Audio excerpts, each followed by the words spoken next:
Welcome back to the Duel podcast with your host Alicia Solomon and myself Megan Hines, where every week we talk about the challenge. And once again, we're back to talk about the challenge 40, Battle for the Eras. And we're at episode 11. Like, we are in the second week of it being individuals. And, you know, last week, the Banana Man gave us good drama to end the episode. But he didn't remember that he couldn't pick Tori. And the mess continued that ensued this episode of him. And the Lady of Leisure, just there. Give us nothing. No entertainment and just vibes. Yeah, Bananas once again saved the show this week and gave us entertainment. Ladies of layup or leisure, whoever you want to call it. I mean, I kind of feel bad that Naya's lumped into this, but she set herself up to be a part of this cruise. So I got to go with what she is giving us, and it hasn't been great. Yeah, and they've not won a thing as a trio. Granted, it hasn't been flaws that they've been individuals, but they have not been at the top of the card as a unit throughout the whole time. Like, granted, yes, Era 4 won challenges, but it wasn't because of Michelle and Olivia. It was because of the other people on their team.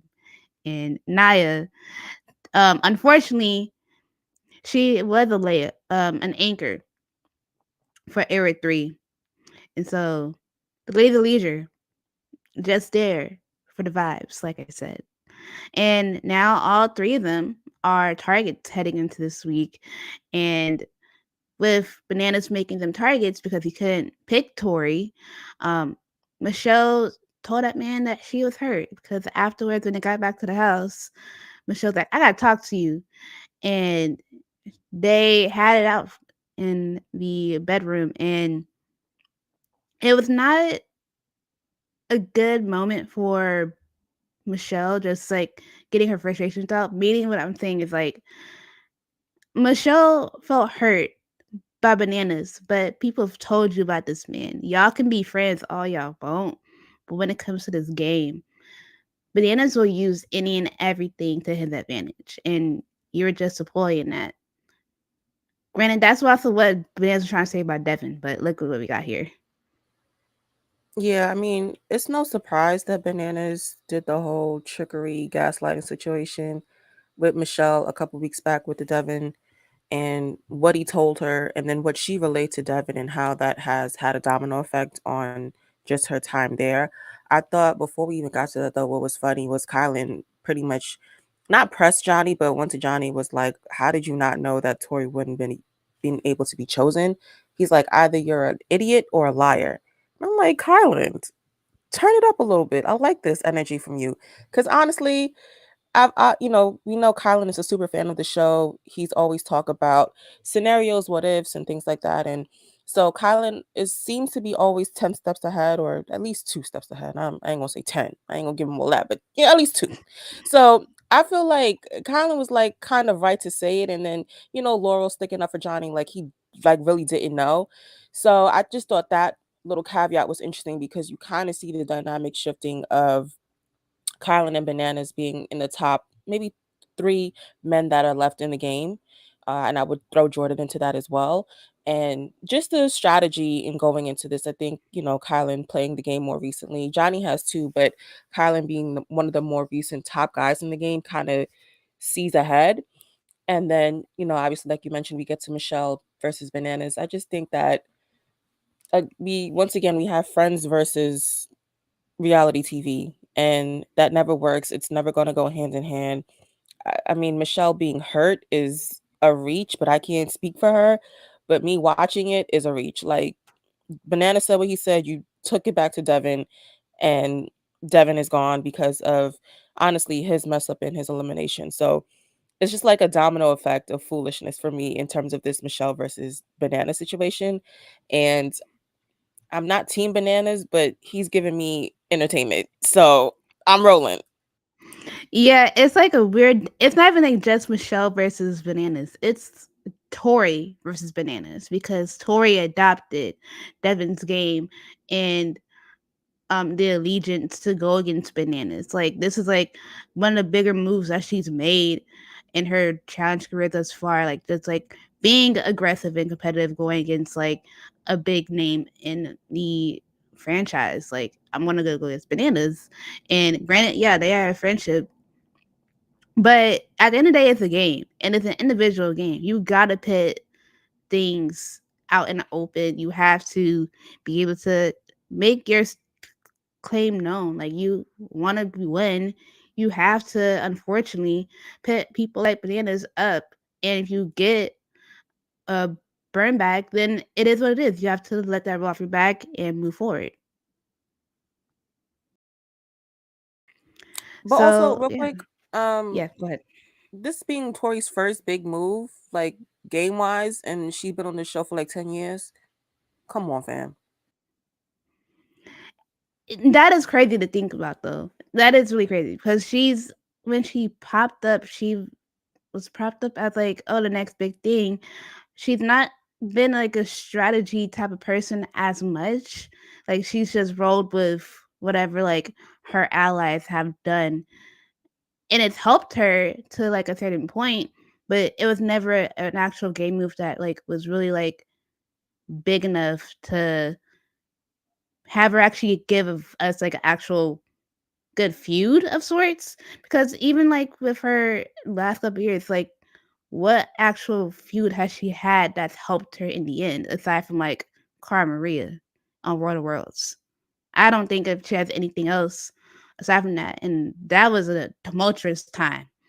But I would say that's up there. But I feel like this move right here with Bananas is one of her bigger chess moves of sorts. Yeah, I was just pointing that out. I ain't need a breakdown, but I was just pointing that out. Oh, you good. um, but like I said, the ladies' leisure, by proxy of Tori not being picked to be a target, are the targets for this week in Michelle, Olivia, and Naya. And Michelle's advantage going into this daily challenge is a 30-second time penalty because the group is playing a game called Building Bridges, where they have to climb a tower, then slide down a pole with platforms along the wall. And as they traverse through the course, they have to collect 3 coins along the way and deposit them in a slot at the top of the crates. And afterwards, they'll have to solve a puzzle and then cross another bridge and collect more coins to deposit in a second wall. And to end the time, they'll swing from a rope on top of a stack of boxes below. Um, right when I read this, a song popped in my head and I blame one of my friends, but I'm just gonna leave that at that. Um, but this challenge was very interesting. More people had success, others plummeted and were not smart. Specifically, one showman's of Olivia and Theo, because Theo could not get that puzzle done at all. He was just up there looking like a deer in the headlights. Olivia fell immediately, and Michelle fell immediately, like fell bad too. Like people were disqualified. I'm like, damn, y'all can't do that. That's crazy. I think the biggest one obviously has to be Kara. I didn't expect her to fall down, to not get to where she didn't even get far. Like I was really surprised at Kara, and I was like, damn, that's not. This is for her to be the first person to kind of fall. I'm like, damn, like I that's not a good look, especially with this cast of people that's left. Obviously Bananas went first, and they always talk about the advantage of going first to kind of see people's missteps and how to move and, pretty much taking tips and tricks on what to do. And I think that definitely helped Kylan when he went second and how he maneuvered in this game. Like you mentioned, we have Olivia doing nothing, Naya falling down instantly, Michelle, even though she had a 30-second penalty, she got as far as the ladder and then could not hold on to that ladder and fell down. Theo, I'm not sure what to make of Theo. Obviously, he's one of the weaker men that is left in the house.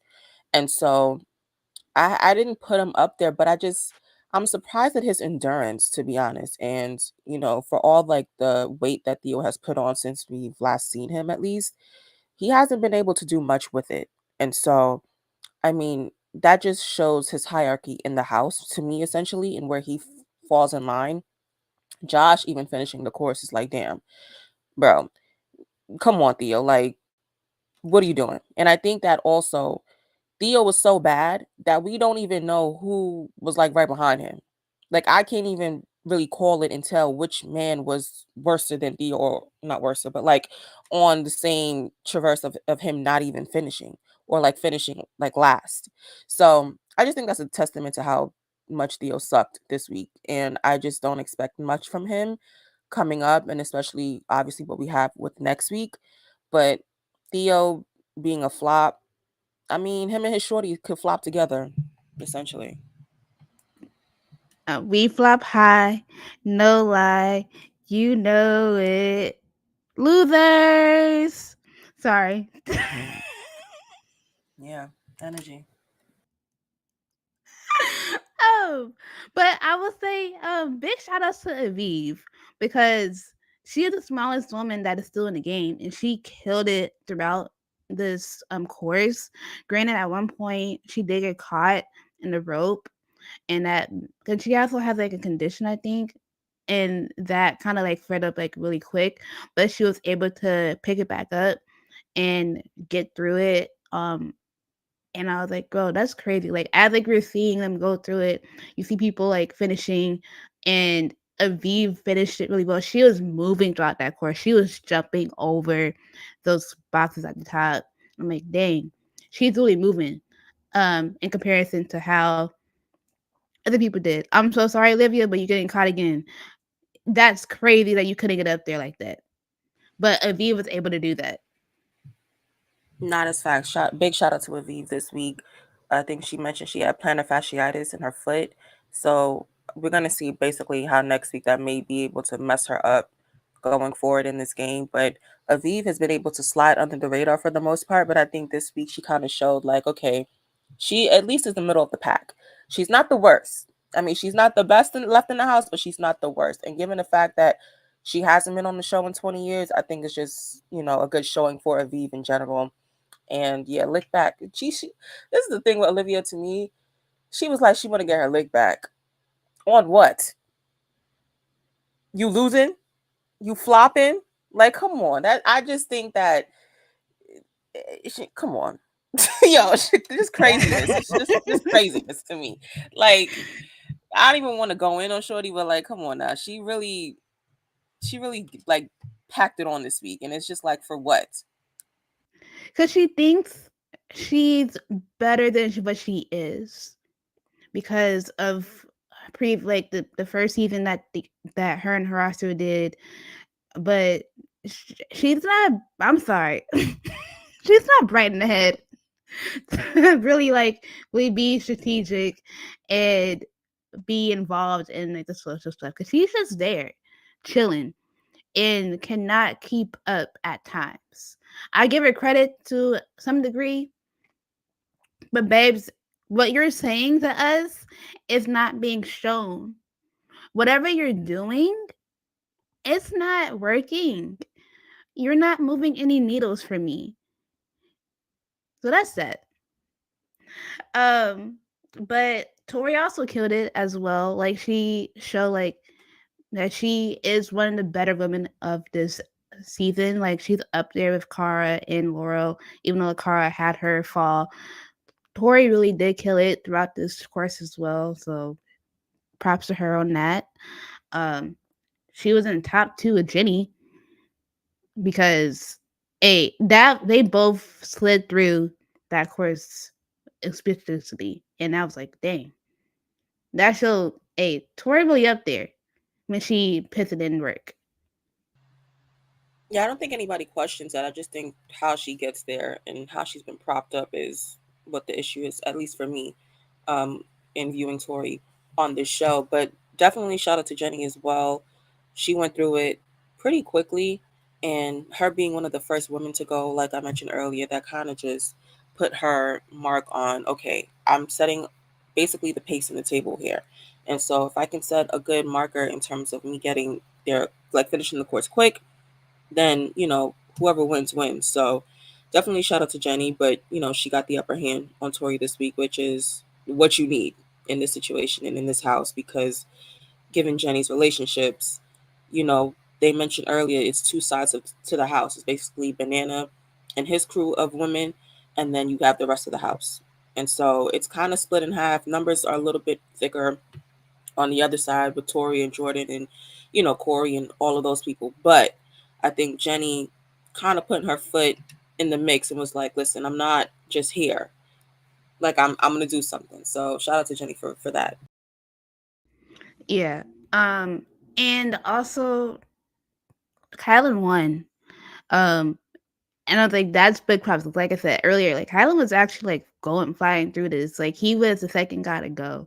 Bananas was the marker for the guys, but he did as best as he could because that man took a long time because he forgot the coins at the start of this, and that hurt his time. But like we always say, like pouring first is sometimes good, sometimes it's not great. Bennett even said it, like when Kylan went after him, like he saw what he did and just took that in stride and was able to get through it. So Kylan got the win. First, his first individual win for him this season, so that's really good on him. And he, like we said earlier, is one of the better men that are still in the game. For sure. Definitely in the top three for me. And so, obviously, our last place gentleman was Theo, our last place woman was Naya. And so, now that the ladies of leisure are in the bottom, Michelle and Olivia have to plead their cases to not see Naya in elimination, which their friendship, it's it is what it is. Like y'all just met each other and y'all like, oh, I love you, like we're lifers. I'm like, good luck with that. Um, But after that, Rachel told Corey that she wanted to somewhat work with him and Nehemiah because like she needs like to have good numbers with the guys on her side so that she doesn't get put into elimination.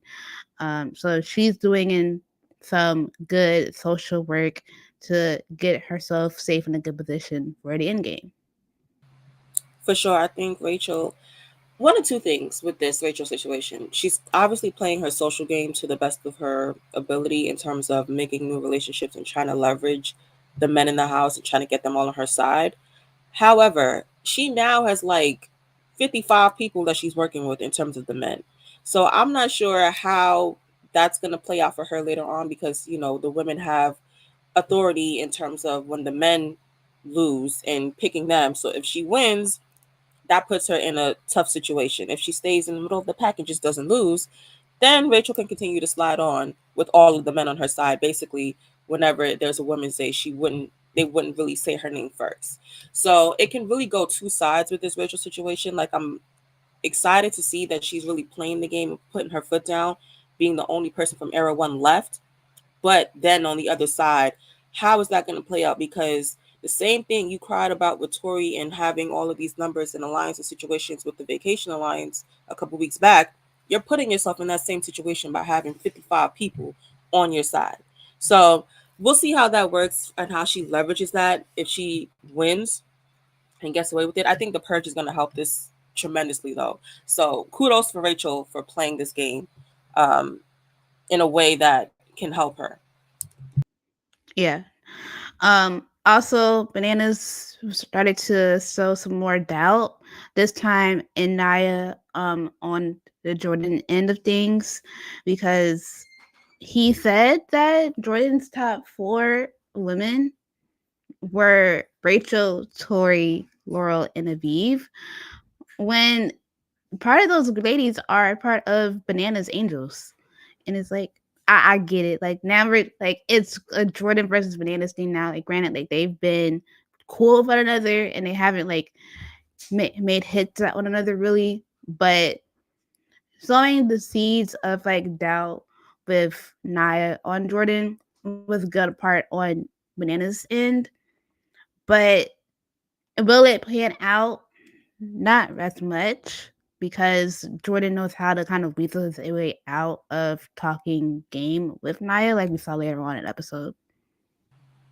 Yeah, I think before we get to that though, we did have the big scene with Bananas and Olivia, which kind of started that planting of the seed with Jordan and Bananas. Basically, Olivia went to Bananas, was like, "Hey, I don't like that you call me a pet snake. What's up with that?" Bananas, obviously knowing that this is reality TV, and plus, they're all there communing at the same time. He has an opportunity to start shooting back at people and really playing all of his cards. And I think that's one of the things that Bananas has done well in the seasons. Is like if he's going down, everybody's going down with him. Or if he's taking a shot, he's making sure that he's taking a strategic shot so that it can also help him in the long run. So he definitely kind of bypassed the Olivia situation in my mind, like because he just really dismissed it. He's like, you gotta stop, and then kind of moved on to him, Jordan, and Jordan, with his dirty feet propped up on the table, was just like, I don't know how I really got into this, but I understand at the end of the day. And then obviously the shot went from really exposing Jordan's game to Tori, and how Tori, basically has men on her side that ultimately how is this going to play out because she has so many people rooting, like representing her, rooting for her, whatever the situation is. And so I think Bananas really just emptied the chopper. Tori, she was trying to fight back, really wouldn't say much. Like it really did, it fell on deaf ears for me, at least watching it, just because I feel like I see the play that Bananas was doing, and it worked. Like once he started saying things and naming names, it kind of was just like he's kind of right. And although we know who's on his side, like basically he was saying, we don't even know who you're rooting, like who you're having on your side, Tori. Like who's on your side? Even though that is clear, I think he's just planting the seeds, like he says, and he's just going to see like how that grows and like manifests itself into people basically having dissension amongst themselves in the group. And so I think that was just a major thing this week in terms of Bananas really setting the scene of, I'm gonna play the game. Like I'm not gonna go down without a fight.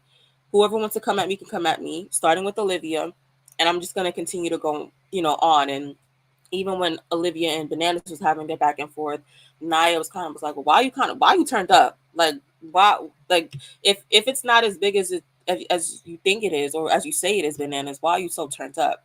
And Bananas is like, well, because like he's coming at me, and I just think that Bananas played the House of Villain role really well this week. Like he really dug deep and was just like, listen, I'm going to have the people on my side, which is, Aviv, Laurel, etc., etc. But I'm going to start shooting down some of these other people because obviously Jordan is his main competition left in this game, along with Kylan in my book. So I think him and Jordan kind of have a understood, unspoken thing where it's like you don't really take a shot, but when we take the shot, you take it, and that's what Bananas did this week in terms of that. And then also, uh, Kylan and Michelle had a conversation, and Michelle basically was like, "Kylan, I don't hold it against you. Whatever you do this week in the chamber, like whoever you choose, like, you know, it's fine." And basically gave him her blessing, which is like I guess like okay, I guess they're friends, and she felt like she needed to say that to him. But it, like Michelle and this whole situation and the friendship and how it kind of has blossomed, it's just I don't know. It's something about it just is just annoying to me to watch. It feels very convenient. Like it's just a matter of convenience within the game because like a lot of them like yeah, Era 4 came in like with a bit of friendships with one another and they're like, oh, we're gonna keep each other safe, we're gonna be good. Like did we not just see what happened last season when Michelle was one of the people that spearheaded Kylan's demise? Like where we get from there to now here? But then again, granted, they have to kind of like be friendly fire with one another since because they're working together as an era. But at this point, they need allies on the opposite gender to keep them safe every week. So I get it, but how do we go from y'all like not being on the same side last season to now? Oh, all of a sudden we're friends. I'm gonna like kind of like, oh, I'm gonna ride for Michelle and Olivia. I'm good. I'm their number one guy. At this point, I feel like if Devin was still here, Kyle would be number two on that list. But now that Devin's not there, and it's just them three basically from like that little group from last season, that's who they're gonna ride with for right now. And I'm like, I get it. Y'all need allies. But the quick friendships thing, I don't like it because it's like I said, a matter of convenience just to get you over the hump. But that's how CBS rolls. Nah, that's facts. We see how, for sure, they play their game differently, and I definitely agree. It's the convenience crew that's going on there. So yeah, like we said in the chamber, Michelle said it was Kylan's decision, obviously. But what was funny, and I was totally in agreement with Jenny because she's like, I don't give a fuck about who Nia go against. Basically, like y'all got it. I don't care about none of y'all. Good luck and Godspeed. And Michelle was like, oh, I think that's disrespectful because we were teammates on Era 4. Y'all put her to the fire every single week.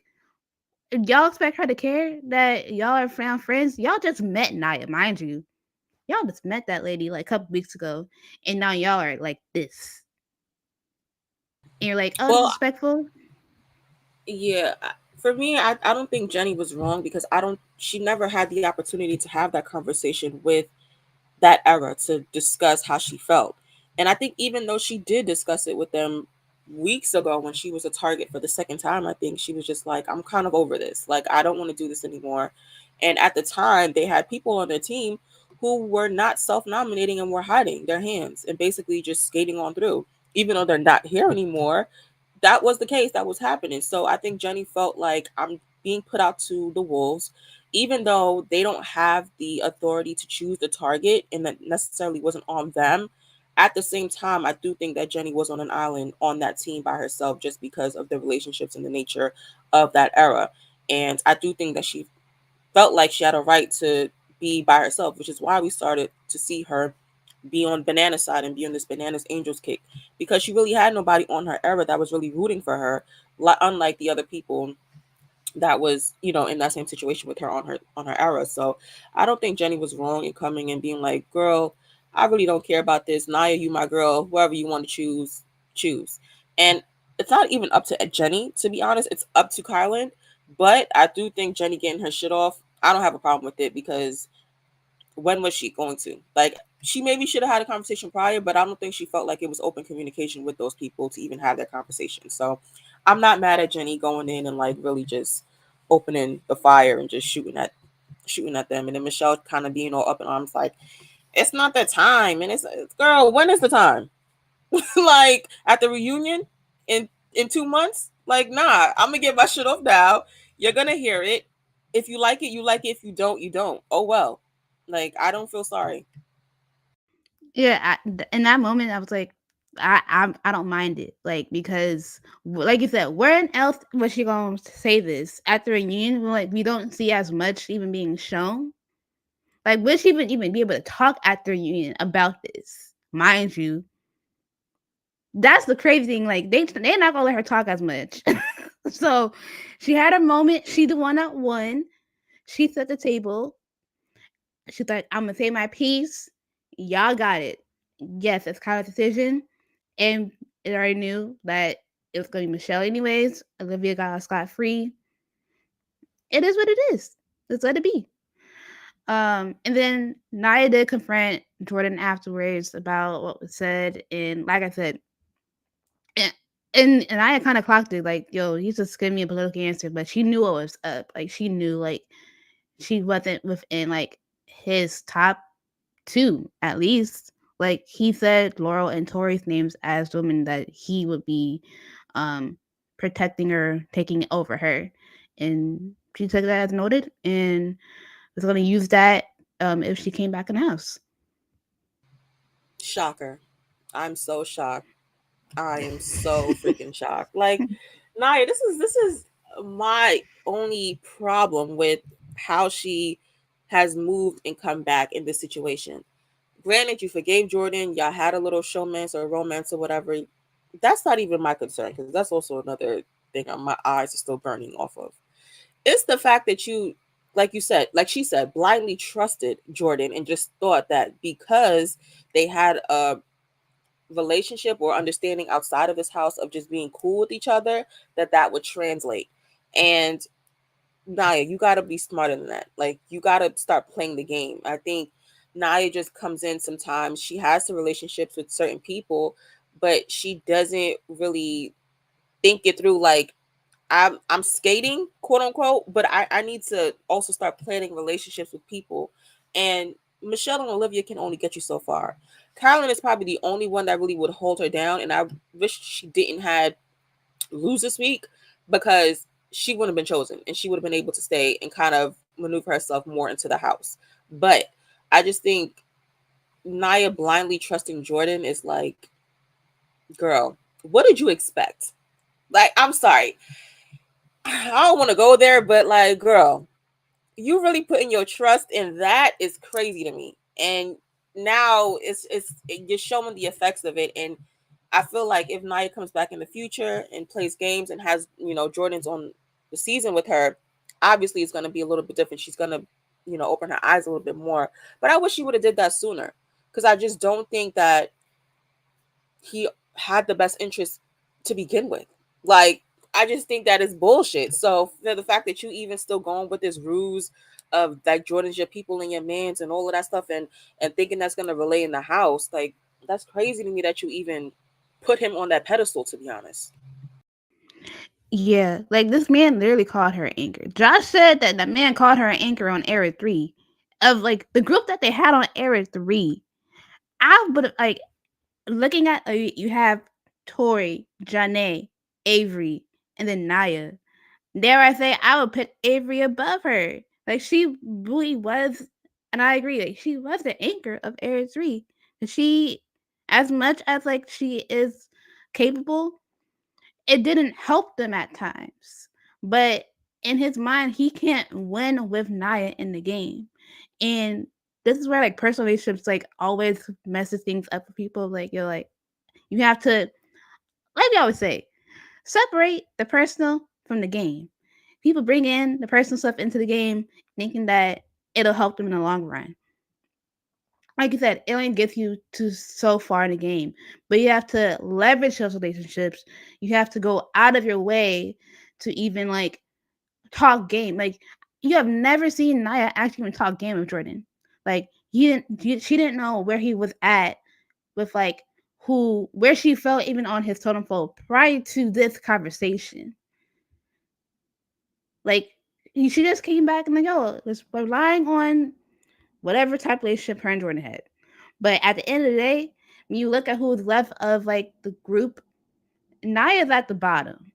And he would rather want to win and be in a final with people who would make him excel. In Laurel, Tori, Kara, even Kara.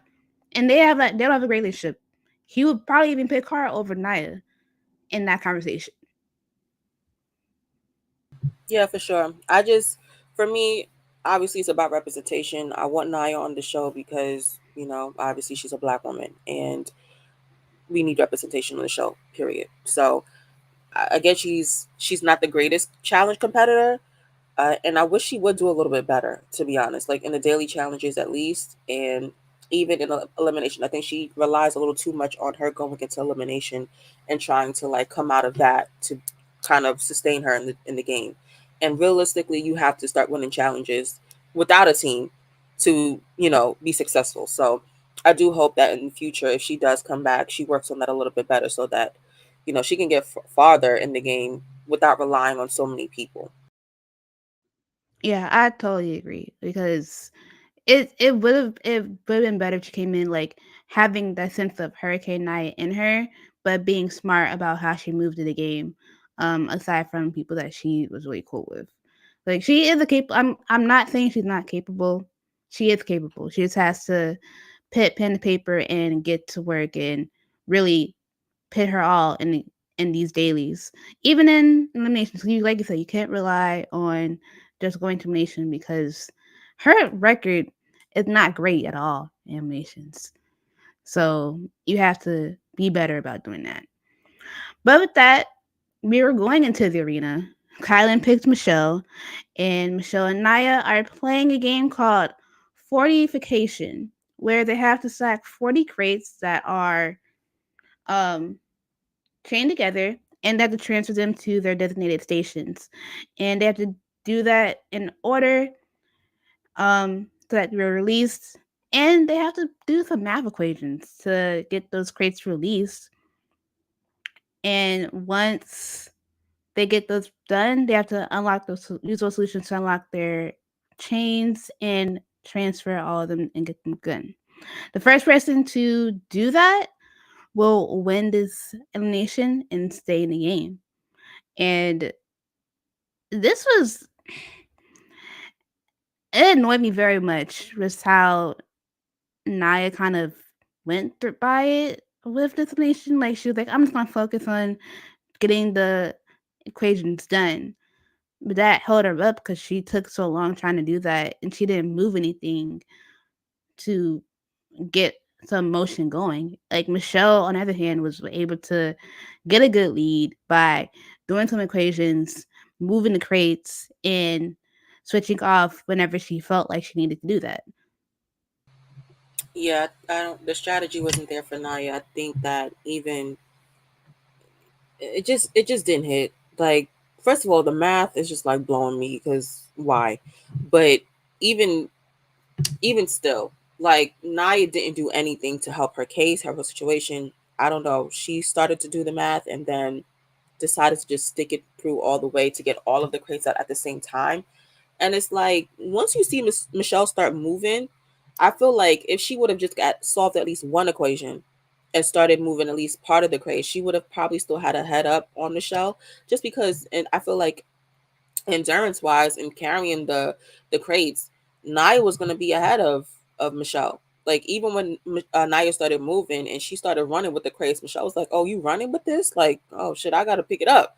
Like, I feel like Naya should have started to do that way long ago, and it just didn't help her in this situation. It was really just it was sad to see because it's like, damn, I just didn't want Nia to go out like this.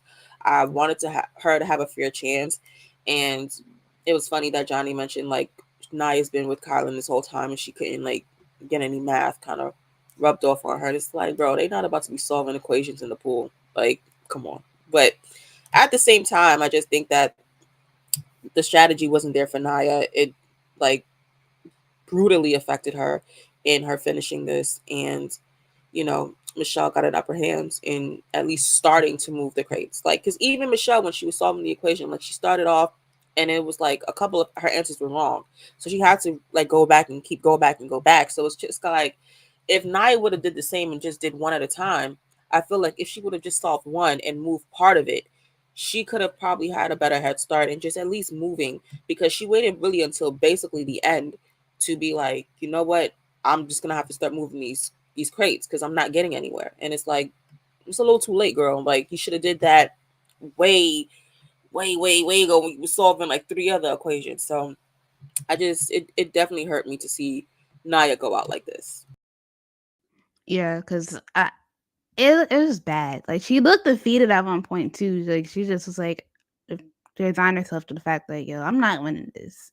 But she tried her best throughout it all. Like she really did, but it just wasn't her best. Um, and Michelle was able just to get the win. At the end, she was able to get the crates done and get all of the crates over. And now it's time for her to kind of get active and really like stick it to bananas and get her revenge of sorts. For sure. This is her time to create targets and make sure that she, like you said, like revokes revenge on Bananas in this whole situation. And so it's like obviously she was going to choose Bananas as a target, I think Jordan also caught the stray just because the whole hierarchy situation and conversation that Bananas brought to the light. It's like Michelle is nowhere near in that. So that's another person that she's just like, well, if you're not on my side, then you gotta go. And then Nehemiah, who surprisingly was Naya's number one, but I don't think Nehemiah and Michelle have ever spoke game. You know, they don't have anything in common to really do anything with. So Nehemiah also caught the stray. I mean, understandably so, because given the men that were really left over, I don't even know who else she would have chosen. But yeah, it's kind of like it. This is the targets that we have left, and I think that one or two things. I hope that we get elimination next week, just because it'll either be Jordan or Bananas going into the elimination, which will kind of like knock off one of the two heavy hitters left in the game. And so that'll be one thing that Michelle could at least say she did, in terms of getting people out and playing game this season.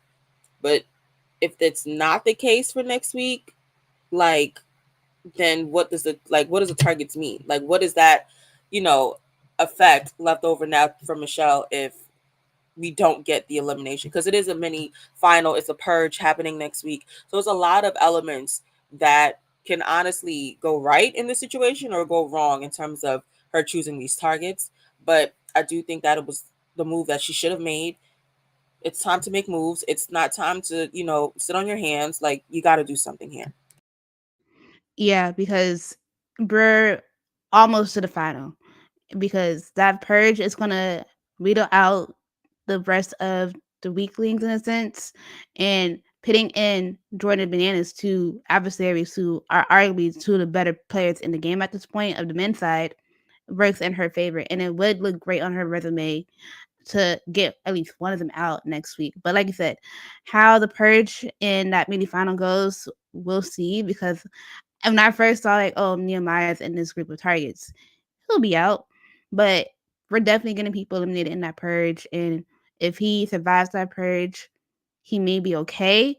He may not be okay if they have a natural elimination. But with that, we're going to get into two quick tweets from this week's episode that I wanted to mention. The first one is coming from Fessy, because him and Theo haven't been going back and forth on Twitter, and it's been funny. He said, "Is Theo any good at these dailies or what? I can't tell because he seems to get last place a lot." Spicy. Also, nah, I'm not gonna say I miss Fessy. That's dragging it. I I was gonna straight up lie. That was gonna be a straight lie. Um, but no, I do think that he would be. It would have been a good, interesting dynamic to see him with the rest of the men that were on this season, at least, because we all know how Fessy has talked a big game in his challenge career and hasn't done much. But I do think that this would have been a good test for him if he was on Era 4 this season. So definitely would like to see that. But yeah, like I mentioned earlier, Theo, he hasn't been performing well, and it's actually surprising. Yeah, like Fessy being on here, it would have been funny, but that man cannot do strategy at all. So that would have been his downfall. Um, Next tweet, she dropped the L word at a man she met weeks ago. He is such a love bomber. These girls keep falling for him. Tiffany, Taylor Hale, and now Naya. Because why? Y'all not gonna be together? Because that lady went to overseas with the girls and Theo and Josh.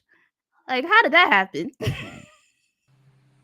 I don't know. I don't know the people business like that, so I can't really get into it. But it's definitely given love is blind. Like, I love you, and it's been like 2 3 days. Like, please.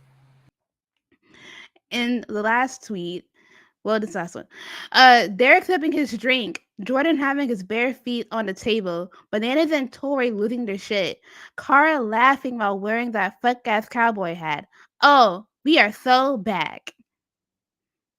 Yeah, it definitely was a core challenge moment this week with that whole bar situation because, like I said, Bananas was the star of the show and calling people out, and everyone was either sitting back or enjoying or getting into the mix. Tori was getting into the mix, but Derek was also just sitting back, sipping his drink, enjoying it. Kara in the corner giggling with Aviv. Like, It was just, good energy and vibes this week.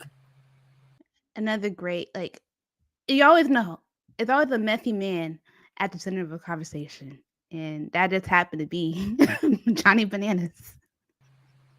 Who stay in some mess. So it's not surprising that it was him. Yep. And with that, those are all the tweets from this week's episode. And that is a wrap on this recap. We will be back to discuss more of the challenge next week. Thank you guys for listening. If you would like to follow us on Twitter, you can at Duel Lines Pod. You can follow us individually. You can follow Megan at Make Some Hines and myself at Ace_S5. And if you are listening to this podcast, you can watch it on YouTube at Duel Lines Podcast. See you guys. Peace out. Bye.